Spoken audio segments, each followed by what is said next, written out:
அமெரிக்காவின் 47வது அதிபராக பதவியேற்ற டொனால்டு டிரம்ப் உலக நாடுகளை நேரடியாகவே கதறிவிட்டு வருகிறார். கடந்த ஏப்ரல் 2ஆம் தேதி அமெரிக்க பொருட்களுக்கு பிற நாடுகள் விதிக்கும் வரிகளுக்கு ஏற்ப பரஸ்பர வரியை விதிப்பதாக டிரம்ப் அறிவித்தார். அதன்படி இந்திய பொருட்கள் மீது 26% வரி, சீனாவின் இறக்குமதி பொருட்களுக்கு 34% கூடுதல் வரி, வியட்நாமுக்கு 46% கூடுதல் வரி என பல்வேறு நாடுகளில் வரி விதிப்பு நடைமுறைக்கு வந்தது. டிரம்பின் இந்த வரி விதிப்புக்கு எதிராக உலக நாடுகள் கண்டனம் தெரிவித்து வருகின்றன. சீனா எதிர் வரி விதிப்பு நடவடிக்கையாக அமெரிக்க பொருட்களுக்கு 34% கூடுதல் வரியை விதித்துள்ளது.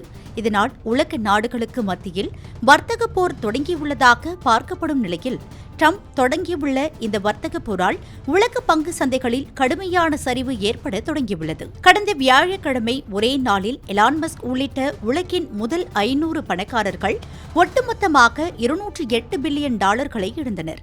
இந்நிலையில் வாரத்தின் முதல் நாளான திங்கட்கிழமை அன்று உலக பங்கு சந்தைகளில் கடும் தாக்கம் இருந்து வருகிறது. இந்த நிலை தொடர்ந்தால் 1987க்கு பின் நிகழும் மிகப்பெரிய பங்கு சந்தை சரிவாக இது அமையும். ஏற்கனவே 2021ஆம் ஆண்டுக்கு பிறகு தற்போது பங்கு சந்தை சரிவு கடுமையாக உள்ளதாக பல்வேறு செய்திகள் வந்த வண்ணம் உள்ளன.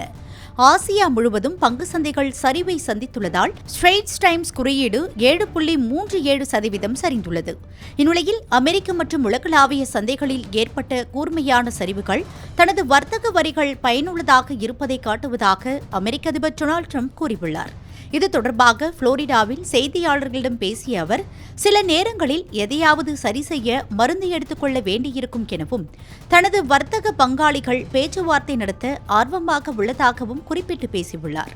மேலும் தனது சொந்த சமூக ஊடகமான ட்ரூத் சோஷியலில் டிரம்ப் வெளியிட்டுள்ள பதிவில், நமக்கு மிகப்பெரிய நிதி பற்றாக்குறை உள்ளதால் இந்த பிரச்சினையை தீர்க்க ஒரே வழி வரி விதிப்புகள் மட்டுமே என்றும், அமெரிக்காவிற்கான வரி விதிப்புகள் மிகவும் அழகான விஷயம் என்பதை ஒருநாள் மக்கள் உணர்வார்கள் எனவும் பதிவிட்டுள்ளார்.